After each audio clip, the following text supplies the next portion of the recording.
Welcome, everybody, to another episode of Inside Scoop with Alex and Jeff. I am Alex Dingman. I'm Jeff Doss. Let's do this, guys. Welcome, insiders. I'm pumped up to be back from Texas. Been doing karate camp all day. Alex, you've been running 5Ks. I mean, we got lots to share. I hope everyone is doing awesome and ready to join in on our sport karate talk because we have some good topics and some fun things to talk about, to make you aware of, and see what's going on in our world, because we got a lot of big things going on this weekend in the sport karate world. There's some tryouts. There's for different things, different world teams, different New announcements, organizations, announcements. And then next week we got one of the biggest tournaments in the world. So looking forward to that. The biggest so far this year. Definitely. All right, so yeah, Alex, share a little bit. Then we're going to get into what's going on with VFT. I want to hear about this 5K, man. Yeah, can you believe that's a real sentence that actually happened? I ran a 5K, so that's a real thing that actually happened, right? So better you than me, bud. Let's talk about that. So zero personal ambition to want to do that. Okay, I do not find that enjoyable for any reason whatsoever. However, I'm going to do another one, and I'm going to get to the reason why. All right. All right. So anyway, so the whole reason why I'm even doing this is Lindsay asked me to. That is the only chance I would ever. There's the only reason I would ever. Okay. There's no friend in the world. I don't care how much I love you guys. There's no friend in the world that could be like, dude, do you want to run this 5K with me? And I would ever say yes. I would always say no to that. All right. So anyway. What's up, Vince Stewart? Hope you're doing well, bud. Yeah, what up, homie?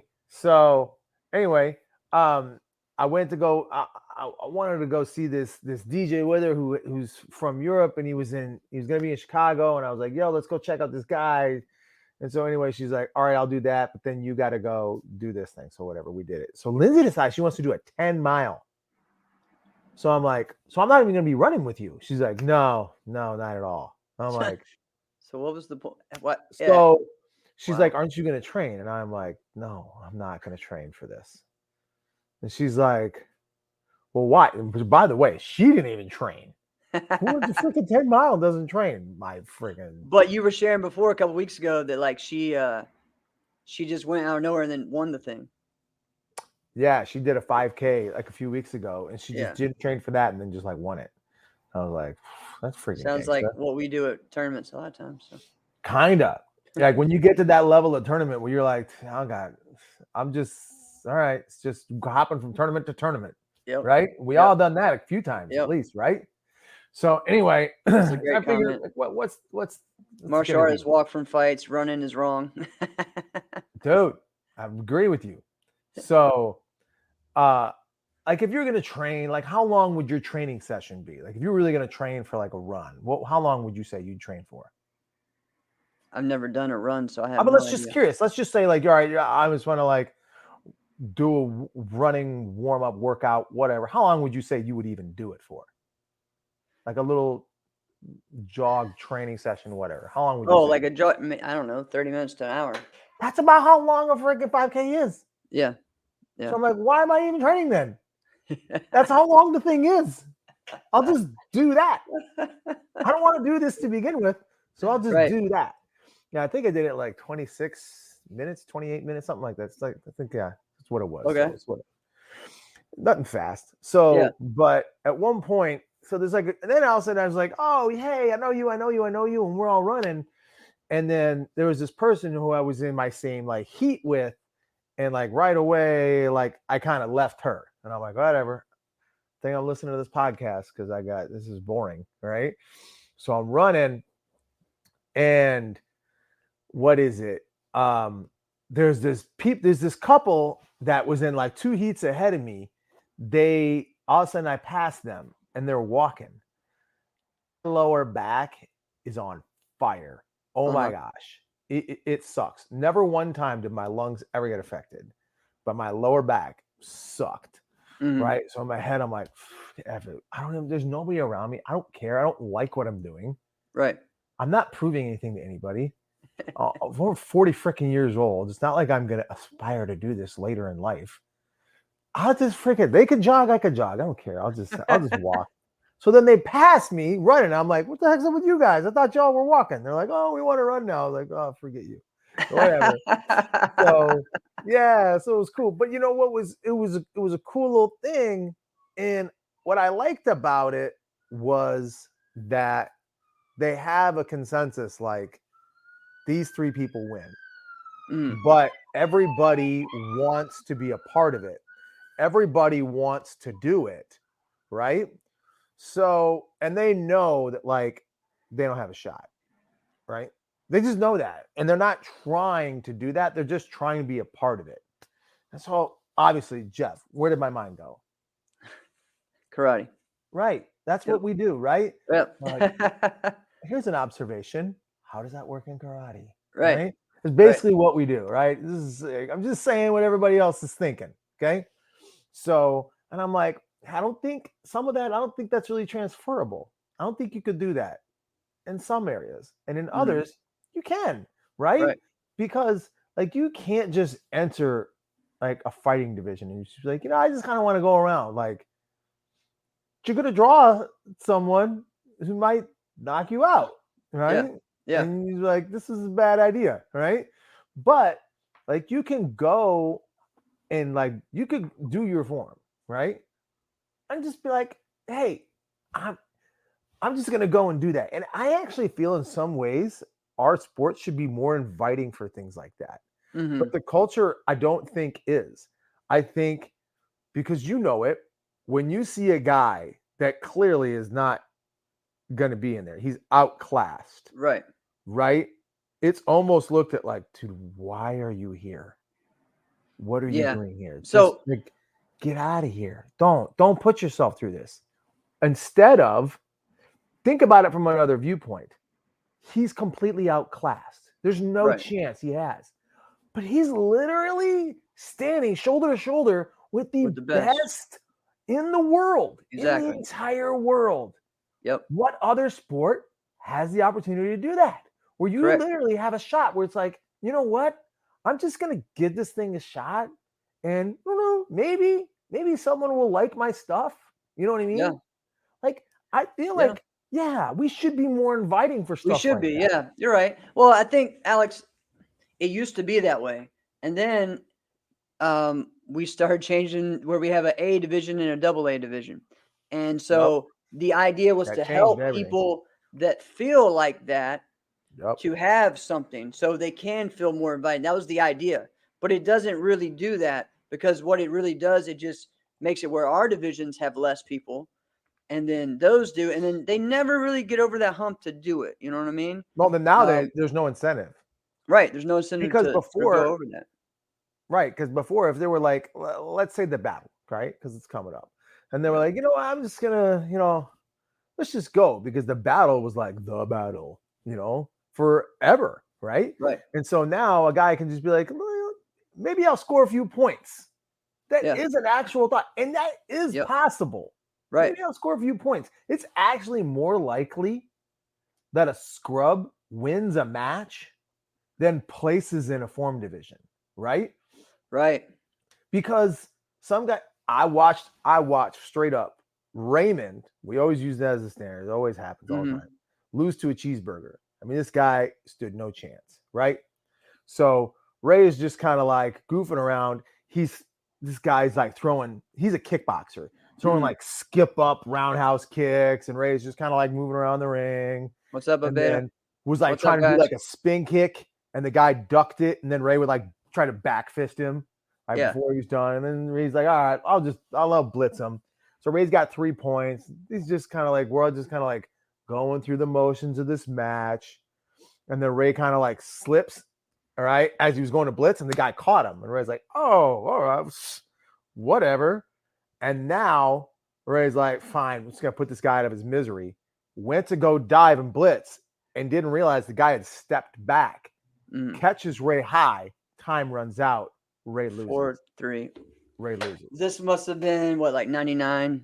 No, I think it was like 05 in Quebec. Oh my God. Okay. Or maybe it was Yeah. 04. It was either 04 or 05 in Quebec. Yeah. Okay. And it was Wow. like, what in the world just happened? Yeah. Right. So, but the two lessons are to be had there.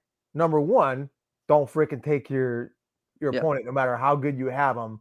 Don't let up on them. Right. Correct. And number two, anything can happen. Yep. Fight Anything like can. you can win. Because this guy, he was doing everything he could, but he didn't really have a whole lot, right?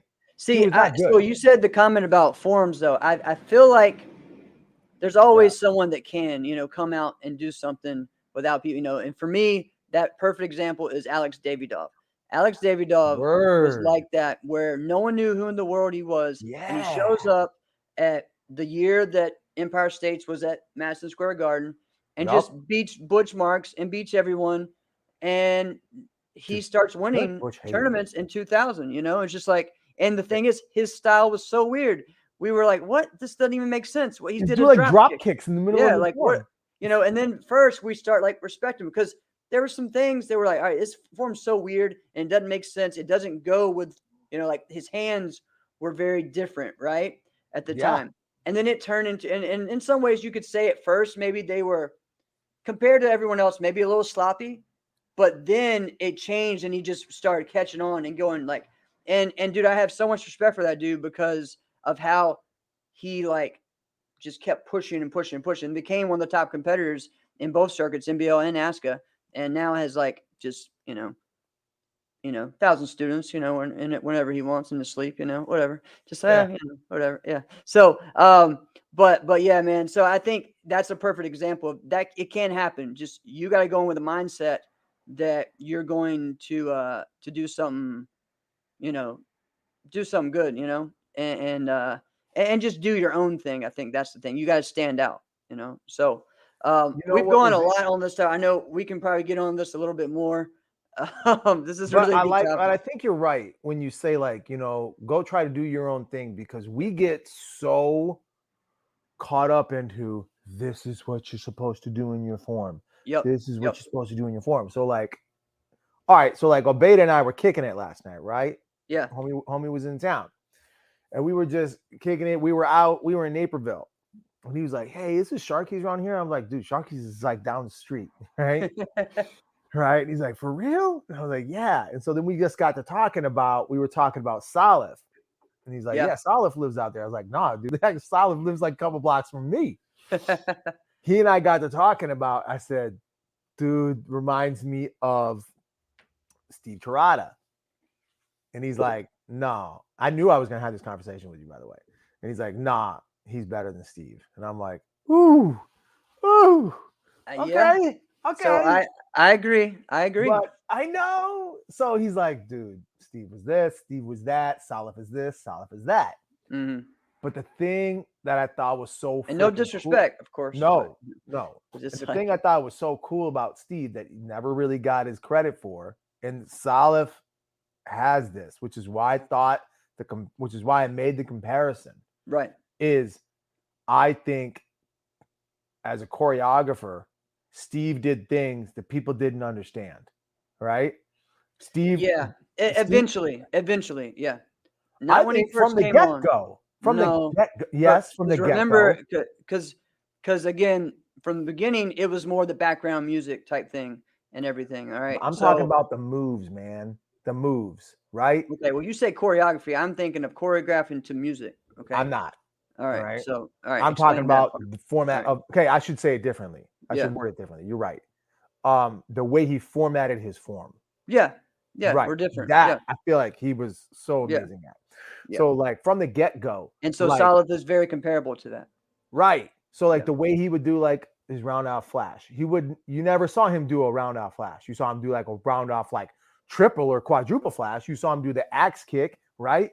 Or then at times you saw him like do like a back handspring and then something weird into it. It was just freaking phenomenal. Yeah, you're right. He was Arnold's student. He was. He actually first though started doing lessons with David Douglas first though. That makes so much sense. Yeah.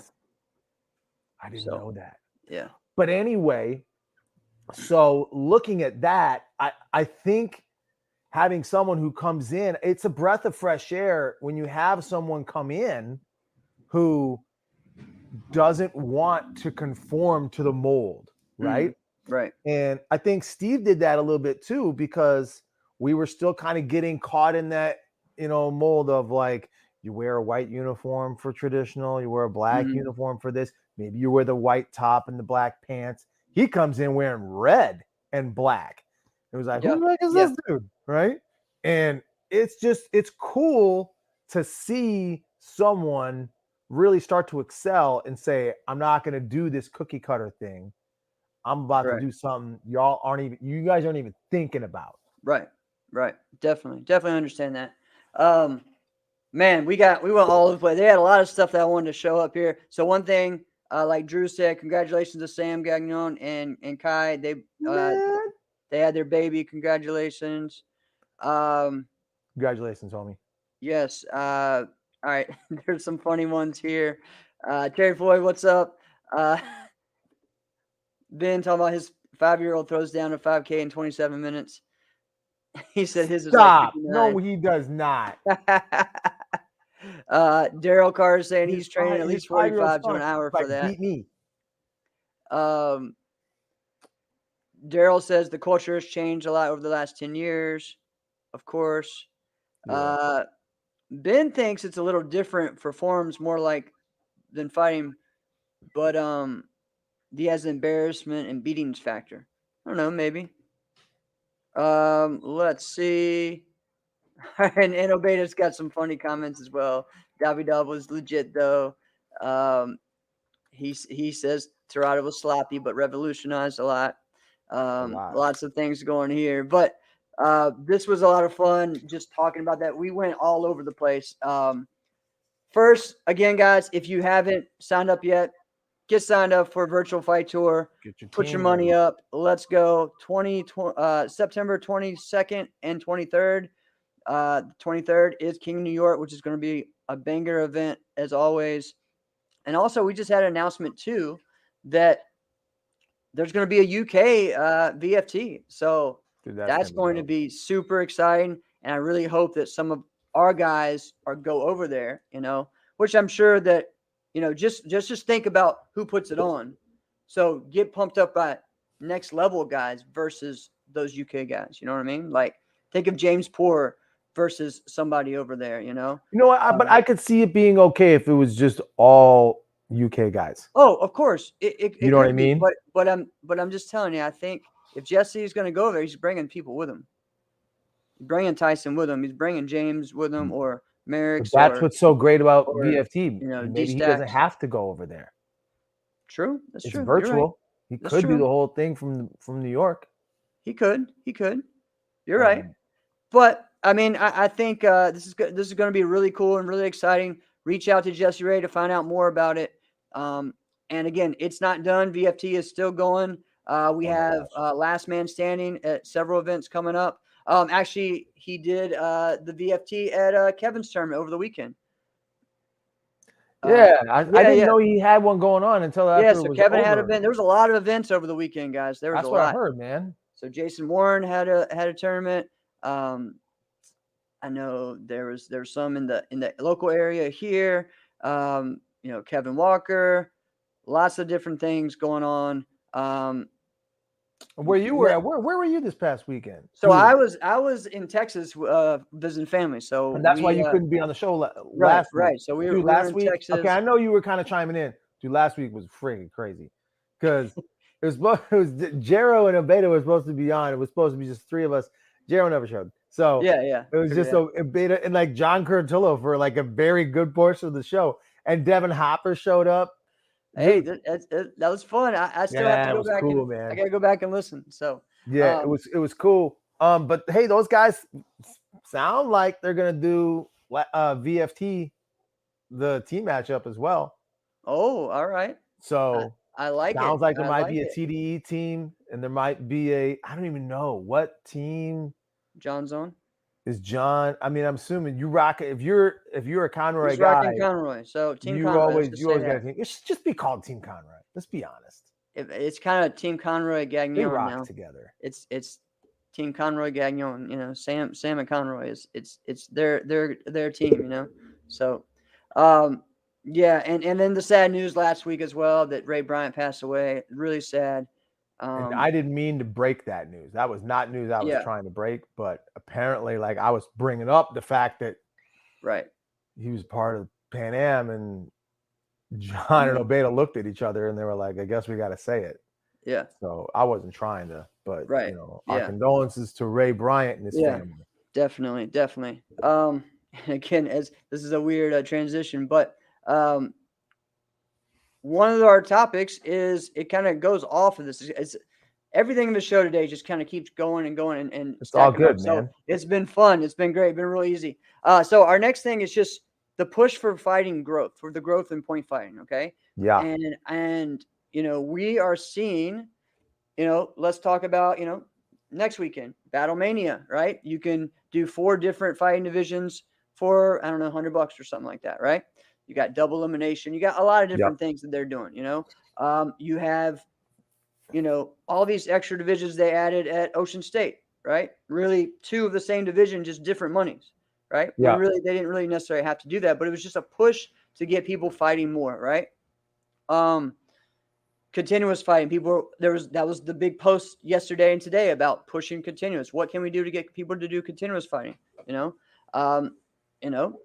A tournament just put out $99 for continuous, point, and open weight. There's a big push to get more fighting. And so again, think about that. That's a great rate. That's a great deal.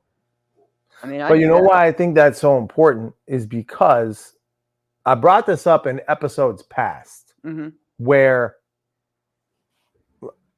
let us know what you guys think about this, guys. Put my dad hat on, right? Yeah. If I'm bringing my kid, it's thousands of dollars of investment per event, right? Because it's not just a plane ticket; it's 3 minimum, right? Exactly. Minimum, right? It's not. Then it's like, all right, now what are we getting? 1 room or 2? Then it's like, all right, well, we might as well get the whole 3 pizzas. Everything's more. Everything's more and more and more and more. Definitely. And then you might have 1 fight. Right. Yeah. So my teammate Preston. But that's what the parent would and should do, is be like, go do a form division. Go do something. Exactly. Go do something. Exactly. And then you can do 6 form divisions. All right. Now we're making it worth our trip to be here. Right. So if you can do fighting that, wise, while still just fighting, because if that's all that kid wants to do, well, there you go. Yep. No, and I love that. I think that's great. I think, again, the push, though, is for adult fighters to do continuous and to do more and to get more opportunity. I love that. Like I was just going to share it with my teammate Preston. He's flying from Texas to Atlanta, and he's like, I'm going to do something besides one division. I didn't fly one all the way to do one thing. It's like, I'm going to do something else. So I think that's definitely a thing. This is where this kind of changes, and I love the push for fighting growth. And I feel like over the past 5 to 10 years, everyone's saying that fighting doesn't get enough love. Fighting doesn't do this or that. There's not enough fighting in the grands. I think that's a big push. And I think a lot of that's because of the junior forms and such, right? That is all because of the junior form. Right. But if you look at it, there's less fighting divisions, and there's more money given for fighting, right? So, and everyone's go, oh, you're a forms guy, you're gonna say this. But I'm just looking at really numbers, right? So right now, if you do an open weight division, that's a separate division, right? And it has separate money. You have the point fighting division, that is one, that's a separate one. You have team, that's a separate one. So every time an adult fighter signs up for a new division, it's like separate money. That's not the case with forms. And so what I'm kind of saying is there a gripe there, Now, yes, there's a traditional grands. There is a open grands, all right? But I do 4 divisions to compete in that open grands, right? So all 4 of my divisions don't have separate money. I could go, if I just want to just do forms and CMX is my thing, I do 4 CMX for 1 shot at $500. Because again, they're not giving 1,000 anymore, and they probably won't. And there's no runner-up money anymore. Okay. And there's no separation or even a chance for overall to get to that, which some tournaments are doing that. All right. Traditional, same thing. I'm going to go and do traditional challenge, Japanese, Korean. All that's the same money. So that's what I'm saying. There's, and you're looking at it, where's most of the money coming from, right? It's coming from, I mean, I hate to say it, but a lot of the forms people. I mean, overall, I think it's kind of overall, and people say underbelts, and I agree, yes, the underbelts, but I really think the junior black belts is actually where most of the money comes from in NASCAR. Exactly where it is. And so, and I saw the same thing in my tournament. Junior black belts was huge in NBL, and that's where it comes from. So I think, like, wait, one family just spent $700. Oh my goodness. Exactly. And so I think, we need to look at that, like that's why I've been a big proponent of division money or, runner-up money or something like that, because it just doesn't make sense. I'm going to go and get and spend, especially now, spend $250 just on registration and have a shot at 500, and then room. All right. Well, let's look at things in black and white. Everything like that. So let's look at things in black and white. Okay. Yeah. So there are more form divisions. There are less fighting divisions. There are more opportunities for different avenues to get money in fighting. Yes, because again, grands, you have divisional grands. Now grands is different for forms, because now grands is different for forms. Yeah, there is a true. All right, there is for no, 1, 2. So let's say for a male competitor, there's 2 forms grands, and there's 2 weapons grands, right? Yeah. All right. For a female, there's this. Actually, no, there's not the same. There's only 2 and 2, because they don't split it traditional and open. Then you also have seniors, which is kind of split equally, but again, Well, let's look at it this way. So we're adding more fighting divisions, which is very good. Yes. But in every fighting division that we're adding prize money. Yes. Whereas in the form divisions, we keep adding, and we're just adding divisions for the opportunity to compete for the same amount. Exactly. And I don't think that's right. So then where is it? So then the question is, where is it imbalanced and why? Where is it unfair? If it's unfair, right? Because again, an overall grand for fighting should be the same as overall grand for forms. So or close, So and now it's 1,000 and 500. So and then the problem is CMX. The problem is the culture. The problem is the precedent that you set, right? Yep. You've already set the culture. You've already set the precedent that, all right, I need to get into the grands for form. Yep. I need to get there for the opportunity to compete. Okay. There's another division that allows me an opportunity to get there. All right, I'm gonna do that. Right. Yeah. So I'm gonna do 3 of these. I feel like that's more of a competition. Whereas in fighting, this is a simple solution to do the exact same thing without adding any more prize money or any more divisions. Let them do multiple weight categories. Right. Now it's the same exact thing. It's the same. Yeah. The only problem is when you look at it and you go, Bailey Murphy's the light heavyweight division champ? Yeah, right. Exactly. Really? Huh? Yeah. If you just get rid of the fact that that's not the way it's supposed to be, you'll be fine. You'll be fine with it. Right? Yeah. Right? It is going to look weird when you go, why because then you know what's going to happen is if you allow that to happen, then you just got to just suck it up and just let it happen a few times. Mm-hmm. When Enrique Latona is the heavyweight division champion because there wasn't any star power there, and you go, Right. how the hell did this happen? Right? I'm not saying Enrique would ever do that. I'm just putting a name out there of a lightweight guy. Right. Right. Correct. And the reason why you always go that way, because you can't go the other way. All right. You never can fight down. All right. Mm-hmm. A lighter weight can go up. A heavier weight can never go down, which is absolutely fair. All right. Correct. The moment the boxing commission ever hears that you let a heavyweight fight in a light middleweight division, they're going to shut your ass down. Exactly. The state will shut you down. Anyway, point is, without getting any deeper into that. So if you just kind of get rid of the stigma of like, no, heavyweights have to be heavyweights, middleweights have to be middleweights, right? Then this is a problem solved. Now guys will enter 3-4 divisions for the exact same money. And it'll be the same thing as forms.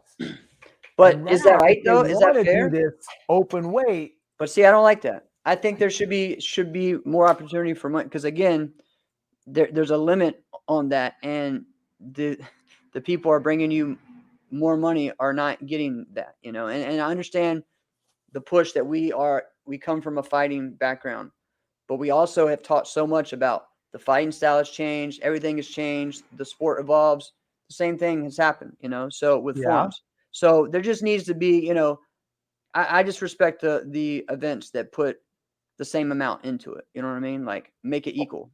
There's a push for equal money for male and women. I think should be very similar with the forms as well for male and women. Let's figure out a way to make it just better overall for everybody. I agree with that. I don't know about. I'm not saying splitting, like adding more grams, because I think that's a bad idea. That's ridiculous. I don't want that. But where's the overall, money? Where's the divisional money? Where's the runner-up money? I mean, there used to be when they had a grand, a runner-up, and a third place, and then they had an overall. I mean, there was all kinds of stuff. Or if what they would do, they put everyone into overall. Everyone, if you made the stage, made some type of money. Yep. And that was great. But I mean, really, if we did it like this for all black belt adult competition divisions, $100 for your division, you just win. Right. Well, and even if it was 50, honestly, even if it was $50, because it makes you okay. Well, if I get 2 first places, then that covers me for this or that, but something, you know what I mean? I understand, just because when you look at that chunk, that's a big chunk, like we already have a big chunk now that people look at prize money. When you add that, really, you do that, that's a lot, but yeah, they definitely need to go back to the pre-pandemic money, because there's no reason why. We're looking at probably the biggest battle in a long time coming up soon. Mm-hmm. And, I think they're doing good on most part. But again, the push is for the fighting money, not the forms. So, yeah. And then part of that is, listen, and I'm experiencing this in my businesses also, where everybody could say it like, all right, prices are going up. A price for whatever it may be, it is increasing. And there's only so many times you can go back to your customers and go, prices are going up. Prices are going up. Prices are going up. Right? Yeah. So in this one, if you do that and say, listen, it's $100 for every division, people just won't show. Right? So then you're like, all right, well, then this is going to suck. If it's like the one-time event, or like this is the big event of the year, and it's like, all right, maybe. But if it's like a standard, like it's $100 for every division, they'd be like, well, no. Right? Yeah. So you can't. So you gotta balance that. Yeah. It's tough, because you really push for something like this, and then people don't show up. So I understand it, but we got to keep talking about it and bring it to light, guys. So again, tell us your comments, what you think. All right, next part. I actually think we're gonna go the opposite way of what we planned, but let's talk about this, man. The return of PKA striking. Word. So, PKA, if you don't know, the other way around. Professional Kickboxing Association, I think, or Alliance. I thought it was association. Yeah, and so I thought it was the PKA Professional Karate Association. Is what I thought. yeah, it was at one. Yeah, you're right, professional karate. But so again, if you don't know, it was huge in the late 70s and 80s and into the early 90s with the Yeah. kickboxing. We talked about this a few weeks ago with Karate Combat. And now there's a push that there's going to be, this weekend, there's a first tryout for a pretty much like a reality show type series that's going to be crowning the new 8 world titles for PKA. All right. And what they're doing, they're putting striking stand-up PKA in a cage. So this seems exciting. This is great for point fighters, right? This is the return of something kind of like WCL with the World Combat League, right? This could be better. It could be, right? If you're gonna make it a reality show, this could be way better. Yes. So the first audition is this weekend in New York. We got some information about it from this is a free thing from actually Jeff Smith sent me some information. We got guys the sparring, they're gonna have the audition's gonna consist of sparring, pads, and interviews in front of the celebrity panel, which is Rick Rufus, Heather Hardy, Jeff Smith, Danny Tiger Schulman, Chris Algieri, and also we have the other guys. It's like Joe Corley is involved in this. The event is... You can't say the word PK. You can't say the letters PKA without Joe Corley being around the corner. Correct, of course. So No Limit Kickboxing in Middle Island, New York, June 11th, 9 a.m. This it's hosted by world champion Tommy B. Botane. So Tommy Lee Botane. So this is going to be awesome. All right. This is just the first of 8 that they're doing. Okay. So this is just the first of 8 events to pick the finalists for the PKA world titles. So if you couldn't make it to this one, all right, find out where the next one is. All right. We're going to be talking with these guys, maybe get something going and work together to push this. This kind of just seems like the full contact version of what we've been pushing with Virtual Fight Tour, Well, I mean, a little bit. What has me most intrigued about this is the fact that they said they want to make it a reality show. Yes. Because that tells me, like, you need 2 things. You need the best fighters, strikers, and you need the best personalities. Yeah.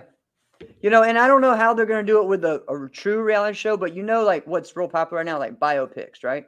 Biopics are very popular right now, and like the docu series, right? Oh, okay. Yeah, like those biopics. Yeah. So and it's more, it's, and also even documentaries that are about like, all right, this is the inside of this fight, like HBO boxing and the way they do that. I think even if it's not the same type of reality shows we think of, like The Ultimate Fighter, if it has that, it might be something like a 30 for 30. It could be something like that. Who knows? But I know they're going to do live fights and everything. That's going to be it. What else was cool was that what was the show? The oh my God, was The Contender? Was The Contender? Oh no, that was a reality series. Yeah. Right. See, that's what I envisioned in my head when you said it was going to be a reality series. I envisioned The Contender. Yeah. I thought that was kind of a dope show. That was a good show. I watched the first 2 seasons. Yeah. I think I watched the first season and maybe a little bit of the second. I don't know if there was much. I don't know if there was anything after that. So let's go. Like, who do we want to see be involved in this? I will tell you right away.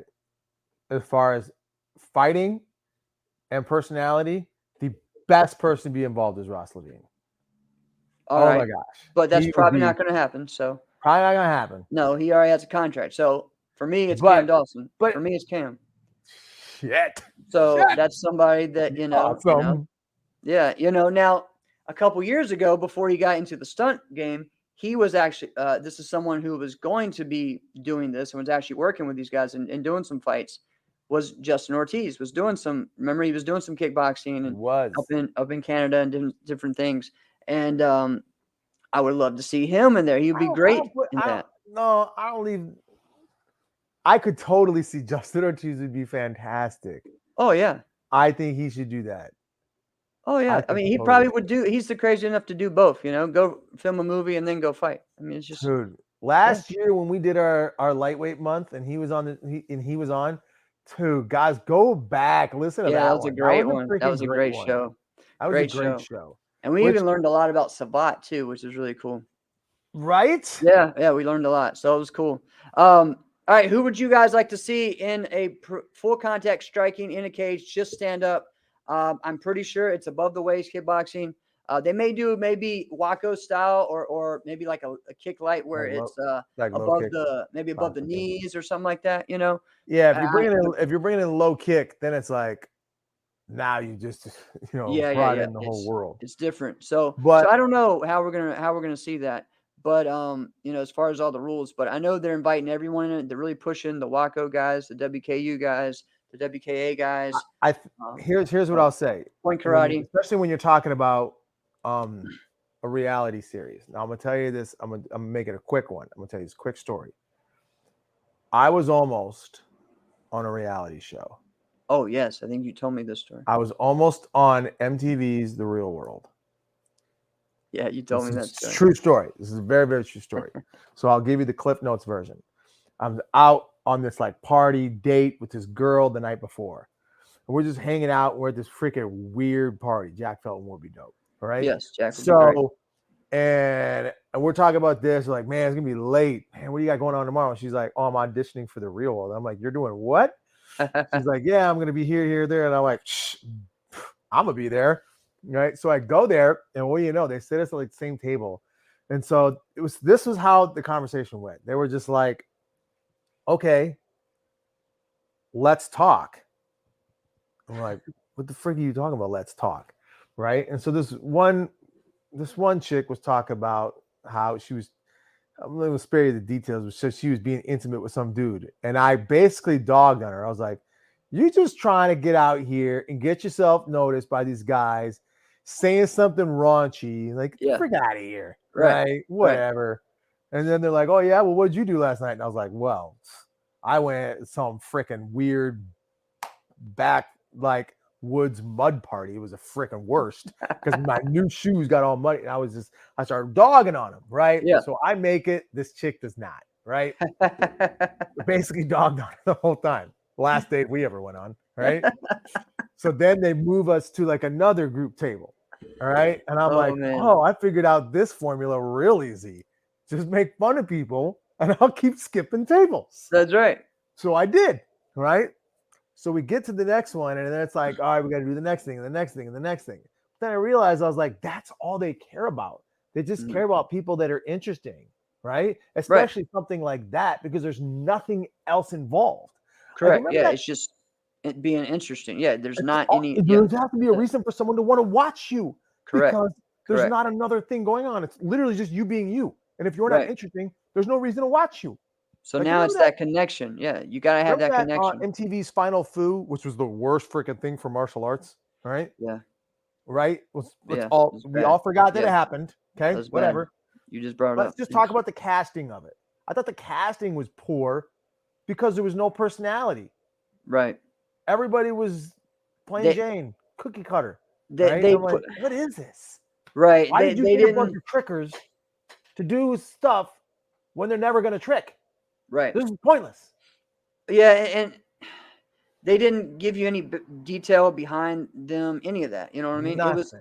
It was almost like what was that show that was where they had the people hanging out on the bus, and then they would bring them off. They say, "All right, the date show where."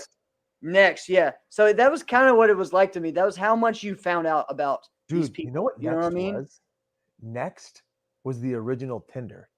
Yes, it was. Think about it, because you don't know who's coming up next. It was. You see some girl, you're like, this is going horrible. But what's funny is that several of those people that were on Final Food were also on Next. So I mean, it's kind of funny, you know. Are you for real? Yeah.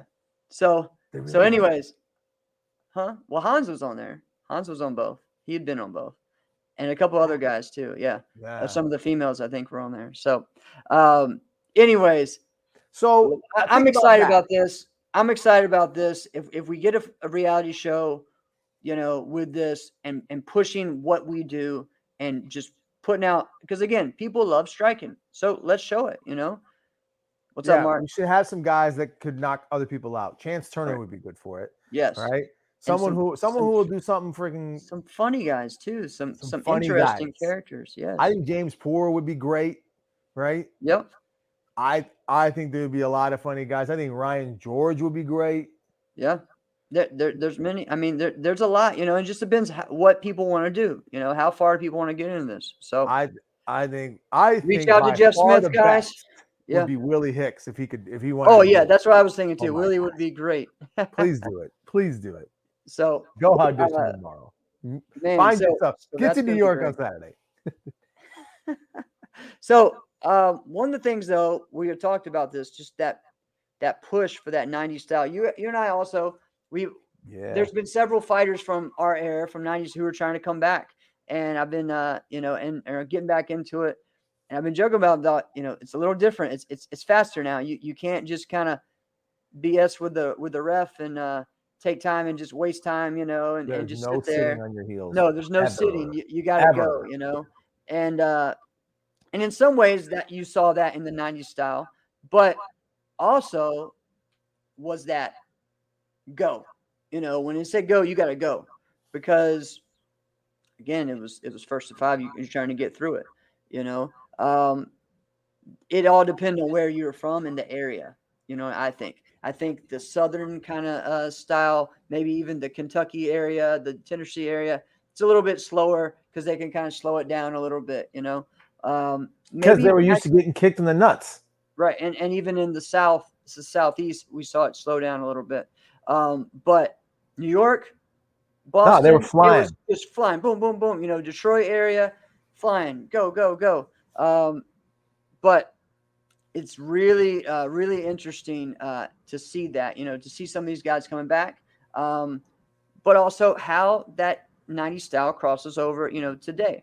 Of course, a perfect example we say, and a lot of people compare to, is Cam, right? Cam trains in the 90s style, but he changes it to make it. It's. You know what though, Jeff? Before we go any further, we're not explaining what that style is. No, we're not. We're not at all. Let's do that, because if you started fighting in as you started on this scene in 2003, right? That's even earlier than that. I mean, even later than that. Yeah. I mean, but that's almost 20 damn years, and you still wouldn't really know what we're talking about. Correct. Right? Correct. So when you say a 90s style fighter, right? There will be times where you will sit flat on your heels. You do this thing where you're in your fighting stance and you're kind of leaning back. You're leaning back. You're ducking your chin underneath your shoulder. And you're kind of leaning back like this. And you were like, that's a block? How the hell is that a block? Right? It's not. And really, that is more of the end. That's more of the 80s style, really kind of on the edge of the 90s. You know what I mean? If you really think about it. Yeah. But then it would be what I feel like when I see two things when I think 90s style fighting. I think your movement and the way you fake, like if you're just like jittery, just like almost like you're just like head faking, right? Right. Like, all right, that's plucked right out of 1996. I mean, right? And in some ways, the pump kicks, pump kicks. Still, the pump kicks in that certain way, you know what I mean? Of like, I mean, I think of like a Reggie or a Preston of just like pumping it straight at the side, But Preston, but Reggie was a great example of that. What Mike just said is absolutely perfect. Right here, what he said. Oh, I learned how to fight that way because of being in the veterans division. Yes. He's right. Because when you're in that division, where are those guys? When you're in the veterans, when were they at the top of their game? When they were the best? They were in the 90s. Right? He's 100% right. So, Mark, I agree and disagree. I think it is faster, and there's probably, but there was also, there's more, I feel like, not always a feeling out process, but there's more movement, circular movement and footwork now than there was. More sophisticated. Yes, you're right. It's more sophisticated. That's a great way to say it. Then it was go, go, go for some. and then you had the styles where sit, sit, sit, you know. So there's really two versions of that. Really, there wasn't anything else really. There was those two, you know.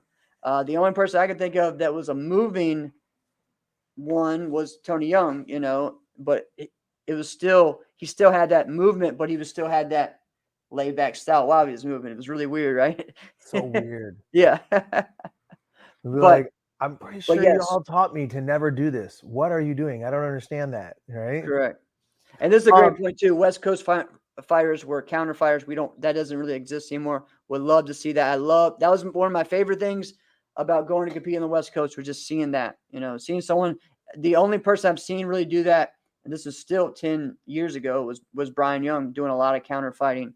And even Damon Goodbert was great at that too. So, but you know, we're bringing up a subject of an era of fighting, right? And why are we bringing this? Part of this has to go with the PKA of that style that we've talked about, right? And how that goes, correct. right? That's a reason why we're bringing it up. Okay. Yep. So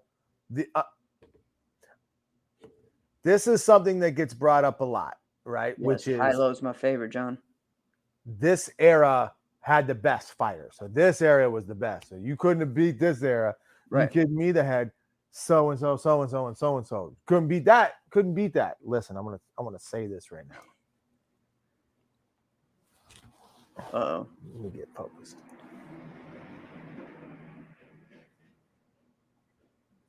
Talent-wise, there's no era ever in the history of this planet better than the 2010s.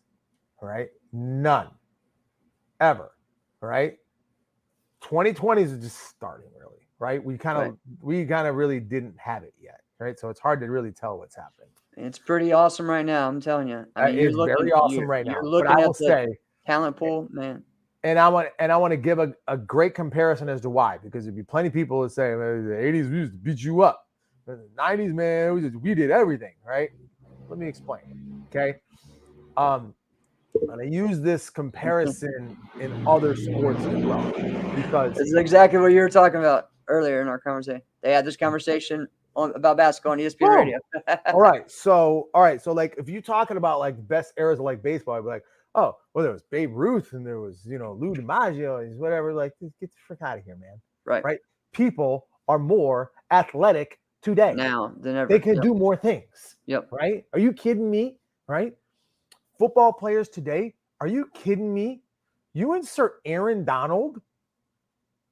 Right. 10 years ago, even just 10 years ago, you would play him anywhere on the field. Right. Yeah. Right. Go play him in the 80s. There's not an offensive lineman that could stay in front of him. He would just run straight through people, right? Because he's bigger, faster, stronger, more athletic, and smarter, because he's got decades of film that he's studied that it makes him better than you, right? I hope that there's not anybody who actually thinks that there's any era of basketball that was better than the 2010s, right? Now is pretty damn good too, right? There's nothing. There was no era. Take somebody like, and I'm going to use it as an example, and I'll bring it back to martial arts, right? Please. Take someone like Grant Hill in the 90s. When Grant Hill came out, they didn't know what the frick to do with him, right? Was he a wing? Was he a guard? Right. Was he a forward? This dude could dribble. He could bring up the ball. He had all these moves. He had a good mid-range drive. Like, he could post guys up. We didn't know what to do with him. People thought Lamar Odom was the Swiss Army knife. It was amazing. Are you kidding me? Guy right now, you got point guards right now that are like 6'5", right? That can go in and out, that can shoot it from 35, 40 feet, right? That have got handles of things you've never seen in your life, things that will literally make you fall over, right? They can do every move plus way more. There's literally no deficit in their game. There's no possible era that is better than them. Bringing it back, the skill level of today. There are a few things. I'll say a few things. there are a few things lacking in the overall game of today. Yes. Not a whole bunch, right? But right now, no, they're more athletic. They're smarter, right? So my only argument on this, and I'm not even going back to the 80s because I do think, that's different. But the 90s style used their athleticism more than the 2002, maybe not 2000s, but that 2005, because everything started to change where it became more of a sidekick blitz. That's it. So, but now they use their athleticism in different ways, smarter, more like, again, it's more sophisticated, right? So I think the argument for many people is that, yeah, but you saw jump spin kicks, axe kicks, more athletic type movements. Guys don't get hit with jump in spin the 90s today. things, So I understand that argument. And I think certain people like a Pedro could compete now. You could compete now, that's for definitely, sure. yes. There's different ones like a Jason Borelli, Raymond, those guys definitely. They'll always be in the top. Always. But what the thing is that I think now we're seeing that meld of the two eras better than ever, because we are seeing the guys that know how to blitz, but are kicking more and are using that. And you're seeing someone like Bailey hitting people with tornado kicks and jump spin back kicks. And you're seeing that movement, You're seeing ones that probably, like, honestly, Elijah is an amazing athlete, but he doesn't have to do all the crazy stuff. But he uses his athleticism to be in a smart way. It's more sophisticated, like you say. Let me finish bringing it full circle and explain more why today is the best. All right. So it's because if you just bring it into like the moves, like, are you kidding me? Look at the move this guy can do. This guy can do. I will tell you right now, if we were in a classroom, me and my peak, I'll tell you, classroom for classroom, drill for drill, nobody ever beat me. Nobody was ever going to beat me in the classroom. I was going to be the freaking best. But you could never say that when you walked in the tournament. You weren't going to say I was going to be in the top 5 of that tournament, right? It's not gonna, that was not the case, right? So anyway, that's why I it's not like move for move. Is this guy's move the better than this guy's move? Yeah, they're still better today, but whatever. All right. It's the setups, it's the spacing, right? The guys don't get hit with jump spin kicks today because you don't see guys just doing what Preston could still be effective today. I will say that. All right. But you don't see guys like doing what Preston would do today, where they just pick up and then just fly. Right. That doesn't happen anymore. No, because they know that's not an intelligent attack. That's not a smart move. So you don't see that. So you don't get a lot of jump spin kick counterattacks on that because you don't get those type of mindless attacks. Right. That's why today is so much more sophisticated. Man, I hope guys are still staying tuned on this one because we got it right here. I tell you, guys, things like the big highlight moves like duck under back fists. Right. You don't see that anymore. You're right. You don't see that anymore. Harder. It's so much harder. You watch, and I'm gonna bring it another example again. You watch exchanges. The NBA Finals is going on right now, dude. I can't even believe I'm not watching it right now, but I'm going to see who's winning, right? If you've been watching the finals right now, these are two great teams. Oh, Celtics are up 56-47. Crap. Wow. I mean, my guy Wiggs is going to be balling out, but whatever, all right?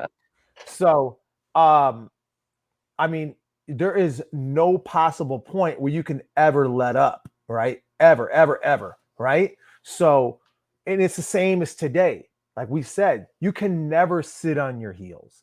There is no point where that would ever possibly be happening because the moment that happens, it's just guys don't think, right? Because you see someone sitting on their heels, you know there is no possible way they could defend you. Just take off as fast as you can. And everybody's fast enough today to do that. Everybody is. So for the most part, in that area. I think so. A lot of it though is people analyze things way more now too than before. There's more film. There's more just everything. There's way more scientific evidence and everything on athleticism. Everything. People have trainers and stuff that it wasn't really a thing back then. So everything's different. But I also feel like some of the top people are the ones that don't. Yes, they may be super fast, but they use that person's speed to make it easier on them. Okay, you're coming at me. You're coming now. I see you coming. All right, all I have to do is hit you. You know, there's a lot of that too that I think before, which maybe is more. I think we saw a lot of that in the mid 2000s. Yeah, exactly. It saw a lot of that, and I feel like the senior competitors or the older competitors, that's why some of them are still able to, be at that level because of that knowledge. Yeah. You know what I mean? So I don't think it's just all speed and everything. I think, but yes, athletic wise, it's amazing. But we're at that point again where we're letting our top youth competitors move up as well. And here's one key thing that I will say I've never seen better than today. It's the amount of space that a fighter can cover on an attack. I have never seen it like today, right? Like in a blitz, where you are safe standing in front of somebody, you have to be further away now than any other time in history. Okay. Right? Don't you remember? Guys in the early 90s would touch each other's hands. No, yes, I remember that. I remember that. But then I also remember like late 90s, early 2000s, people being like, again, like a Nicky Carlson, a Nate Windsor, that could spread, like kick you from across the room, you know what I mean, with one leg, so I don't see that anymore, you know what I mean, because that's not really a thing. People don't try to skip that far anymore. It's just not a thing because you're going to get jammed, so it's a little different. And those are moves that are easy to counter or easy to spin on. Right. But that was the style in that time, and it was just amazing to see someone from the back of the ring skip and hit someone on the other side, it's nuts. Right. But that was the thing. So I see that, but yeah, you're right. As far as like being able to cover that distance, disguise it. I mean, there's just so much we could talk about with this. Now, the other part, comment and argue with us. I don't care. You can't argue with me. You kidding me? You can't argue with me. I'm always right. All right, we got 3 minutes. But you know what we haven't really mentioned is, and I hope nobody would make an argument the other way, is what about this in forms? Oh, don't make the argument. Don't try. It's better today than it ever has been. It's over. No, forms are not better today than they ever have been. Now, athleticism wise, maybe. Okay. All right. But again, I don't think 2010s were better than they ever were. Yes. Yeah. I think 2010s. That's what I mean to be saying. Yeah. Yeah. I think that was an amazing time. New people were coming up, but also people that had been veterans were really peaking at that time. A lot of people. So I think the star power, yeah, I feel like that was great. I do feel like though right now we are at a high level. I mean, you look at an athlete like a Mason Stowell, and he's just focusing on traditional forms when he could go and probably win extreme. You know what I mean? I think extreme wise, there's still. I just don't feel the consistency as a few years ago, or maybe not a few, maybe the 2010s, 2012. But again, there's enigmas like Asalov. You know what I mean? Like people like Rashad for weapons. Like someone like Shaquan. Like that's just crazy. The athleticism and what they're doing. But again, to me, I still that's feel what like I mean, though. A Kalman and a Matt Emming could still be, they could be competitive right now. They could be competitive right now. I think that's why certain competitors in the senior divisions are still going, and being competitive. I feel like that's why I still can be competitive in traditional now. And there's all that. Someone like Joey Castro, there's all of that. So I don't think some of that mindset. Well, let's say something there. You could be competitive right now because you're better than everybody else, but that's a different reason, right? Anyways, yeah. But No, I think right now, okay, every year, I feel like the difficulty of what the top level of what extreme martial arts is continually levels up every single year. Yes. Right? Definitely. Whatever, like the most difficult thing that you're doing in extreme forms, right? And if you're the shit, if you take a year off and you're like, man, I'm just gonna just chill this year, I'm gonna come back and then do that exact same form. Yeah, it's not gonna work. No. You might get third place. No. Exactly. If you were winning overalls, you right. might get third place in your division. Yeah. You might. That's how crazy it is. You could be the overall, you could be like the shit, winning everything. You're and you take a year off, like it levels up that much. You might win third place in your division. Right. That's what I'm saying. That when I say I hope nobody thinks today is not the best, it's because of stuff like that. Right. Right. Yeah. I mean, I love everyone's comments and on this. You know, I feel like we could go back and forth again, even in traditional. Like again, I feel like you look at traditional from back then to now, it's completely better now. You know, and then again you have the athleticism of someone like a Mason Stahl who could do triple cork and everything, you know, and then but is focusing on traditional now, and that's it, you know. So it's just a matter like his speed and explosiveness, you know what I mean? You can't counter that. You got to do something different, you know. So I don't know, man. I'm excited about this now. I'm pumped up for the next week, and then maybe in a couple weeks after that. This end of this year is going to be awesome. It's exciting.